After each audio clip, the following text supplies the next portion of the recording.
When we moved up here in '94, I said I was too young to retire, but I decided I didn't need to work either, because after working with Ministry of Natural Resources, Jim's pension more than covered our costs up here. So I've sort of just got myself involved in the community in many volunteer capacities.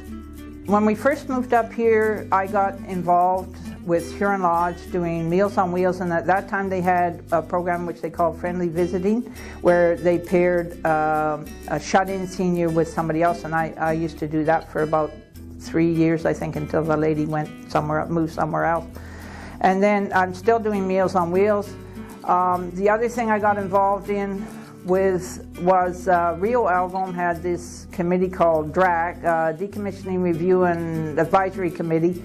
I got involved with that, and then in 2000 they broke that up. It was only included Rio Algom, it never included Denison.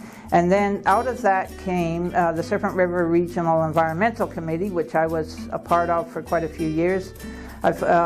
Actually, they've disincorporated too. So we've been with Pinokian. Actually, we were one of the founders of the Pinokian Hills Field Naturalist Club.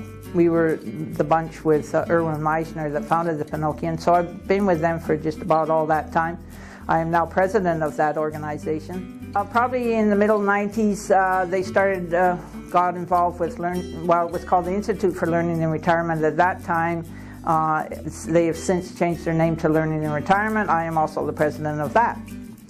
In '96, I got on the board of directors for the North Channel Literacy Council, and I was also tutoring with that organization for a while. And then I gave up the tutoring because I was involved in other things and I didn't have time. And so now I'm on the board of directors as chairman of the board for the North Channel Literacy Council.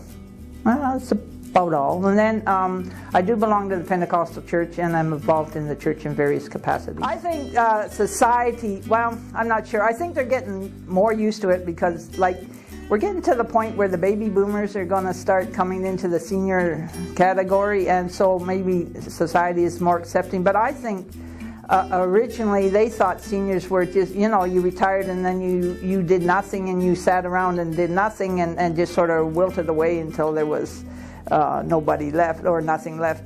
I don't fit into that category at all. When I was brought up, both my parents were very active in the community, and I guess I was brought up with that concept that you should be active and giving back to the community. So since we retired here in '94, I have not stopped. You don't have to punch a clock. You don't have to go to work. If it's a nasty day, you stay home. You can follow your interest. You don't have to go to a specific job. I know, like my father, he had a job that he hated, and it was a job to make money to raise his family. And fortunately, I've never been in that position, but as a senior, you're much freer to do what you wish to do rather than what you have to do.